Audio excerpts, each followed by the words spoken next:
Files develop ஆகுறதுக்கு என்ன காரணம்? எந்த ஸ்டேஜ்ல வந்து ட்ரீட்மெண்ட் எடுக்க ஸ்டார்ட் பண்ணா அது இன்னும் ஹெல்ப்ஃபுல்லா இருக்கும்? காசஸ் ஃபார் டெவலப்பிங் பைல்ஸ் அப்படின்னு பார்த்தோம்னா அது மலச்சிக்கல் இன்ஃபெக்ஷன் வரும்போது தான் அந்த அப்பெண்டிக்ஸ் வந்து வீங்கி போகுது. கூடவே பேஷண்ட்டுக்கு ஒரு டயபெட்டிஸ் இருக்கு, பிபி பிரச்சனை இருக்கு, அதெல்லாம் இருக்கும்போது it's add on problems which can be life threatening at time. So வந்து ரொம்ப வர்ஸ்ட் ஆகுது அப்படின்னா என்ன ஆகும்? ரொம்ப வர்ஸ்ட் ஆனால் உட்கார கூட முடியாது, அது த்ரோம்போஸ்ட் அளவுக்கு போகலாம். அண்ட் அந்த டைம்ல சர்ஜரி பண்ணும்போது இப்போ வந்து நம்ம எல்லாருமே வந்து கண்டிப்பா ஜங்க் ஃபுட்டை வந்து எடுத்துக்காம யாரும் இல்லை. ஆனால் ஒரு சிலர் வந்து தினமும் எடுத்துட்டு இருப்பாங்க. ஸோ அவங்களுக்கு வந்து இந்த கண்டிஷன் டெவலப் ஆகுற வாய்ப்பு? Definitely the chances are always there. ப்ரெக்னன்சிக்கு அப்புறம் மேக்ஸிமம் பெண்களுக்கு வந்து இந்த மாதிரி ஒரு விஷயம் இருக்கா? அவங்களுக்கு தெரியாம இருக்கலாம் அந்த மாதிரி. ஆமா, கண்டிப்பா. கிட்டத்தட்ட 80 to 90% of the women suffer with constipation during pregnancy. And also immobilization. அதாவது நம்ம ப்ரெக்னெண்ட்டாக இருக்கிற சமயம் ரொம்ப மூவ்மெண்ட் கொடுக்காம ஒரே இடத்துல உட்காந்துட்டு அந்த மாதிரி எல்லாம் இருக்கும்போதும்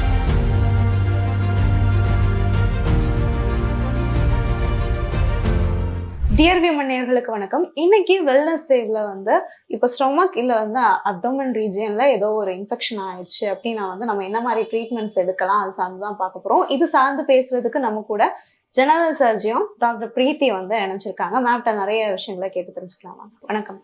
ஹாய் மேம், யூஸ்வலா வந்து இப்போ ஜெனரல் சர்ஜியோன்னா எந்த விஷயங்களுக்கெல்லாம் உங்களை வந்து கன்சல்ட் பண்றது சரியா இருக்கும்? ஸோ ஜென்ரல் சர்ஜன் அப்படின்னும் போது we handle issues like hernia, ஒரு பித்தப்பை கல், அண்டு நிறைய பைல்ஸ் ப்ராப்ளம், இல்லை மோஷன் போகும்போது ரத்தம் வர்றது, அந்த மாதிரியான விஷயம், அப்பெண்டிக்ஸ் ப்ராப்ளம்.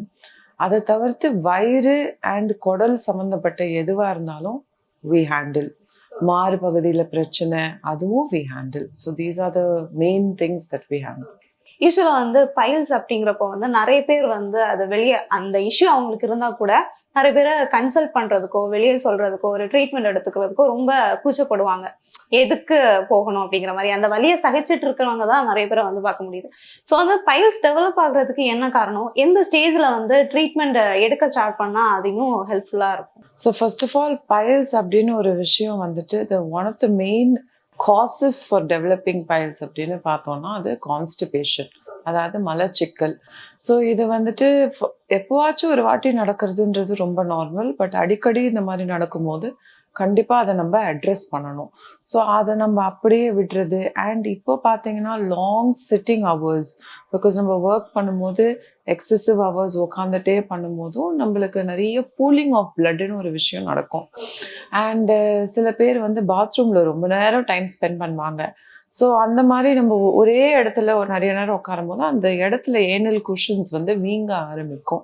அது மூலியமா கான்ஸ்டிபேஷனும் நடக்கலாம், அதே மாதிரி ப்ளீடிங் ஸ்டார்ட் ஆக ஆரம்பிக்கும். ஸோ இந்த பைல்ஸ் அப்படின்றது வேற எதுவும் இல்லை, ஜஸ்ட் டைலேட்டட் பிளட் வெசல்ஸ், அதாவது வீங்கி போன ரத்த குழான்னு சொல்லுவோம். ஸோ அது வந்து சில சமயம் விட்டு போய் அப்படியே ப்ளீட் ஆக ஆரம்பிக்கும். எஸ்பெஷலாக இன்னொரு காமனான காஸ் பார்த்தோம்னா ப்ரெக்னன்சி டைமில் கான்ஸ்டிபேஷன்ன்றது வந்து இந்தியன் பாப்புலேஷன், இந்தியன் விமெனுக்கு கிட்டத்தட்ட 80 to 90% of the women suffer with constipation during pregnancy or immediately after pregnancy and the feeding time. It can be because of hormonal changes, it can be because of the all the bowel getting pressed, uterus பெருசாக, can be various reasons. And also immobilization, அதாவது நம்ம ப்ரெக்னெண்ட்டாக இருக்கிற சமயம் ரொம்ப movement கொடுக்காம ஒரே இடத்துல உட்காந்துட்டு அந்த மாதிரி எல்லாம் இருக்கும்போதும் இந்த மாதிரி நம்மளுக்கு கான்ஸ்டிபேஷன் டெவலப் ஆகி இவென்ச்சுவலாக இந்த பைல்ஸ் டெவலப் ஆகலாம். சிம்டம்ஸ் அப்படின்னு நம்ம பார்த்தோம் அப்படின்னா இட்ஸ் பேசிக்லி இந்த மாதிரி கான்ஸ்டிபேஷன் ரொம்ப காமன் டினாமினேட்டர், கூட இந்த ப்ளீடிங் இருக்கும், சில சமயம் வலி இருக்கும், சில சமயம் வலி இருக்காது. வலி இருந்ததுன்னா கூட சேர்ந்தே இந்த ஃபிஷர் அப்படின்ற ஒரு விஷயம் நடக்கலாம். ஃபிஷர்னா அந்த ஏனல் ரீஜன்லேயே வந்து சின்னதாக ஒரு மாதிரி ஒரு இடத்துல கிழியும், இட்ஸ் அ டேர். ஸோ அதுவும் நடக்கலாம். That is called a anal fissure. It can coexist, ரெண்டும் ஒரே டைம்லையும் இருக்கலாம். அண்ட் ஸ்டேஜஸ் ஆஃப் பைல்ஸ் அப்படின்னு பார்த்தோம் அப்படின்னா 1, 2, 3, 4. 1ன்றது just a small swelling, generally no symptoms as such. Stage 2ன்றது இன்னும் கொஞ்சம் பெரிய சைஸ்ல இருக்கும், கை உள்ள வச்சு பார்க்கும்போது மட்டும்தான் தெரியும், அது ப்ளீட் ஆகலாம், சிம்டம்ஸ் காஸ் பண்ணலாம். இப்போ இந்த கிரேட் 1 and 2ல மட்டும் நம்ம இப்போ நெக்ஸ்ட் வந்து கிரேட் 3 கிரேட் 4 அப்படின்னு இருக்கு. கிரேட் 3னா அந்த பைல்ஸே வந்து உள்ளார இருந்து வெளியே வருது, ஆனா தானாவே திருப்பி உள்ள போய்க்குது. கிரேட் 4 அப்படின்றது வெளியே வந்துருச்சு, ஆனா திருப்பி அது தானா உள்ள போகாத ஒரு விஷயம். நம்ம மேனுவலா கை வச்சு உள்ள தள்ளும் போது தான் அது உள்ள போகும். அண்ட் இதையும் மீறி த்ரோம்போஸ்ட், அதாவது நல்ல வீக்கி இன்ஃபெக்ட் ஆகி அந்த அளவுக்கு கூட வந்து நிற்கலாம். ஸ்டேஜ் 1 and 2 அப்படின்ற போது நம்மளால அது மெடிக்கலா ட்ரீட் பண்ண முடியும். Just via few ointments and some warm water bath, sitz bathன்னு சொல்லுவோம், இதெல்லாம் and some syrups and all that, it can settle. But grade 3 grade 4ன்னு இருக்கும்போது there is no other treatment other than surgical treatment. So வந்து இப்போ worst ஆகுற அந்த சூழ்நிலையில வந்து நம்ம ஏன் சர்ஜரி பண்ணணும்? ஏன்னா நிறைய பேர் அப்படி இருக்காங்க, எஸ்பெஷலி வந்து பைல்ஸ் அப்படிங்கிறப்போ. ஸோ வந்து ரொம்ப வேர்ஸ்ட் ஆகுது அப்படின்னா என்ன ஆகும்? ரொம்ப வேர்ஸ்ட் ஆனால் உட்கார கூட முடியாது. the pain will be that severe. Patients walk in, இப்போ ஒரு கிளினிக் வராங்க பார்க்குறோம் அப்படின்னா உட்கார கூட முடியாது அவங்களால. they'll just keep standing. அந்த அளவுக்கு the pain will be very bad. அது த்ரோம்போஸ்ட் அளவுக்கு போகலாம், வெளில வந்துட்டு திருப்பி உள்ள போகாது, அப்படியே மாட்டிக்கும், மோஷன் போக முடியாது, அந்த வலி தாங்க முடியாது. அண்ட் அந்த டைம்ல சர்ஜரி பண்ணும்போது அந்த ரணம் ஜாஸ்தியா இருக்கும், காயம் பெருசா இருக்கும். ஸோ உங்களோட recovery time, healing time, returning back to work எல்லாமே is delayed. So the sooner we address the better. எந்த ஒரு விஷயமே அந்த மாதிரி தான். ஓகே.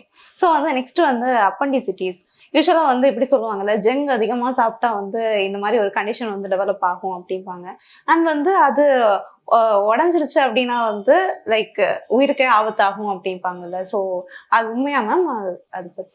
ஸோ அப்பெண்டிசைட்டிஸ் அப்படின்னு சொல்லும் போது வந்துட்டு it's of course your dietary habits, eating out of and what kind of food you eat, இது எல்லாத்தையும் மீறி இன்ஃபெக்ஷனும் இருக்கலாம். ஸோ ஒரு இன்ஃபெக்ஷன் வரும்போது தான் அந்த அப்பெண்டிக்ஸ் வந்து வீங்கி போகுது. அதில் அக்யூட், க்ரானிக்கு, சப் அக்யூட்னு நிறைய வெரைட்டிஸ் இருக்குது, depending on the duration of the illness. அது ரொம்ப கிளாசிக்கலாக அந்த அப்பெண்டிக்ஸ்ன்ற ஒரு உறுப்பு வந்து lower right side of the அப்டமென்ல தான் ஆல்மோஸ்ட் எல்லாருக்குமே அங்கே தான் இருக்கும். ஃபர்ஸ்ட் அப்பெண்டிக்ஸ்னா என்ன அப்படின்னா, அது ஒரு சின்ன ஒரு குடல் மாதிரி, குடலோட ஒரு எக்ஸ்டென்ஷன், சின்னதாக இவ்வளோதான் இருக்கும் அது சைஸே. ஸோ அதோட விஷயமே என்னன்னா, இட்ஸ் சென்சஸ். இந்த மாதிரி ஏதாவது இன்ஃபெக்ஷன் ஆச்சுன்னா உடனே அது வீங்கிக்கும். வீங்கி போயிடுச்சு அப்படின்னா, வீங்கிட்டு அது தானாகவே சில சமயம் அது அடங்கும், அது வந்து சப் அக்யூட்னு சொல்லுவோம். ஆனால் நல்லா வீங்கி போயிட்டு அதுலேயே சீவு கோக்க ஆரம்பிக்கும், பஸ் ஆகி சில சமயம் அதுவே ஒரு மாஸ் மாதிரி எல்லாம் ஃபார்ம் ஆகும். அது வெடிஞ்சு போய் செப்சிஸ் மாதிரி ஃபார்ம் ஆகி, கூடவே பேஷண்ட்டுக்கு ஒரு டயபெட்டிஸ் இருக்கு, பிபி பிரச்சனை இருக்கு, அதெல்லாம் இருக்கும் போது it's add on problems which can be life threatening at times. யூஸ்வலாக வந்து இப்போ நம்ம பைல்ஸ்னா நமக்கே வந்து தெரியும் இதுதான் கண்டிஷன் அப்படிங்கிறது. அப்பெண்டிசைட்டிஸ் மீன்ஸ் அது வந்து உள்ள இருக்க ஒரு விஷயம். அதை வந்து நம்ம எப்படி வந்து இதுதான் பிரச்சனை அப்படிங்கறது வந்து நம்ம தெரிஞ்சுக்க முடியும்? ஏன்னா வந்து யூஸ்வலா நம்ம ஜென்ஸோ ஏதோ ஒன்று சாப்பிட்றோம் அப்படின்னா ஒரு சில ஃபுட்ஸ் வந்து நமக்கு ஒத்துக்காது, அந்த வயிறு வலி அதெல்லாம் வந்து யூஸ்வலா வந்து வர்றதுதான். ஸோ வந்து இதுக்கு சிம்டம் எதுவும் வேற மாதிரி நமக்கு தெரிய வாய்ப்பு இருக்கா? ஸோ சிம்டம்ஸ் ஃபார் அப்பெண்டிசைட்டிஸ் அப்படின்னு பார்த்தோம்னா, ரொம்ப கிளாசிக்கலாக கொஞ்சம் லோவர் அப்டமென்ல பெயின் வரும். ஜென்ரலாக அந்த தொப்புள் சுத்தின்னு சொல்லுவோம், மைக்ரேட்டிங் பெயின்னு சொல்லுவோம். தொப்புள் சுற்றி இருக்கிற பெயின், இன்னைக்கு இருக்க பெயின் ஸ்லோவாக என்ன ஆகும், ரைட் சைட் ஆஃப் தி அப்டமெனுக்கு வர ஆரம்பிக்கும். This is classical, but doesn't always have to be by the books இல்லைங்களா? So lower abdomen pain more on the right hand side அப்படின்றது ஒரு சிம்டம். இன்னொரு சிம்டம் வந்து ஒரு மாதிரி ஒரு நாசியா, சில பேருக்கு வாந்தியே இருக்கும், சில பேருக்கு கொமட்டல் மட்டும் இருக்கும், கூட சேர்ந்து ஜுரம் வரலாம். இது வந்து கிளாசிக்கல் சிம்டம்ஸ். இதோட சேர்த்து வந்து சில சமயம் இந்த பக்கம் அழுத்தும் போது அந்த வலி ரொம்ப ஜாஸ்தியா இருக்கும் அந்த ஒரு இடத்துல மட்டும். ஸோ அதெல்லாம் வந்து வெரி கிளாசிக்கல் ஆஃப் அப்பெண்டிசைட்டிஸ். இப்போ வந்து நம்ம எல்லாருமே வந்து கண்டிப்பா ஜங்க் ஃபுட்டை வந்து எடுத்துக்காம யாரும் இல்லை, ஆனா ஒரு சிலர் வந்து தினமும் எடுத்துட்டு இருப்பாங்க. ஸோ அவங்களுக்கு வந்து இந்த கண்டிஷன் டெவலப் ஆகிற வாய்ப்பு?